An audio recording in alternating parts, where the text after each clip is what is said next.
She sold happiness in glass jars. The poster read, "Happiness, sold in glass jars. Call today."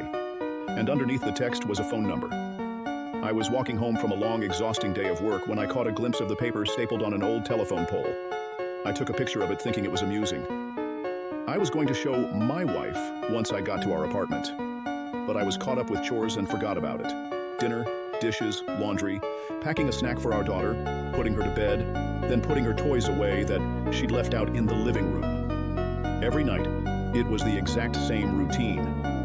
The next day, I awoke sleeping back-to-back with my wife. I always had to get up earlier than she did for my job, so I quietly got ready for the day and headed out the door. At work, I was updating the company's latest expense report. Most days were similar to this one. They were basically paying me to stare at a computer for 9 hours a day and input a couple numbers to a spreadsheet. I finished my work very quickly, so I decided to head out of the office early.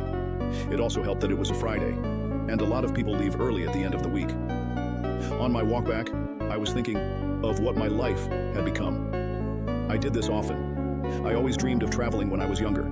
I wanted to drive across the country or solo backpack across Europe. Then I met Kelsey.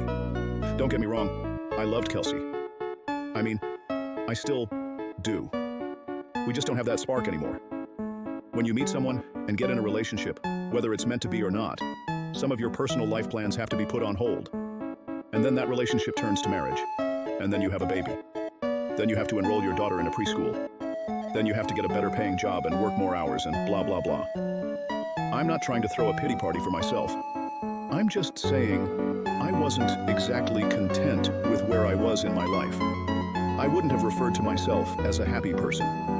As I took the same route home that I did every day to work and back, I walked by the same poster I had passed the day before. I don't know why, I really don't, but I decided to call the number. I figured it would be some joke. Maybe someone just picks up and says, "I love you," on the other end and hangs up. Or maybe it's a line to a sex worker. I had no idea what to expect. I called. It only rang once before someone picked up. "Hello?" a woman said. Hi, I'm calling about your poster, your ad." "Oh, awesome," she said calmly. "When do you want to pick it up?" "Pick what up?" "The jar," she said, like it was the most obvious thing in the world. "Oh, of course. I realized then that I had left work early without telling Kelsey, so I could just go pick it up now, and she'd be none the wiser. "What exactly is it that you're selling?" "I just told you.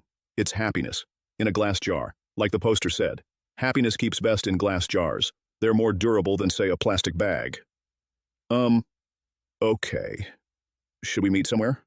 "For sure. I don't want you to end up being a creep or something, so let's go to a public place." The public place we decided on was a Starbucks parking lot a little over a mile from me. Now, I didn't think I was really going to be buying a jar of happiness or whatever. I was 99% sure she was going to sell me drugs. Maybe heroin would be in the jar. I remember thinking, oh no, happiness is probably a nickname for some street drug, and I'm going to a drug deal. What if she's a cop? Am I going to be arrested? But something inside me told me to keep walking, and so I did. I stood outside and texted her. Me, I'm here. Her, cool. Be there in a sec. Me, what are you driving? Her, silver Camry. And as her final text came through, I saw her car pull in. She took a spot not too far from where I stood. I could see there was no one else in the car, which put my kidnapping fear to rest. She opened her door and stood on the pavement, looking around until her eyes met mine. I gave her a little nod of acknowledgement. She simply responded by waving her hand, gesturing for me to come over to her car, so I did.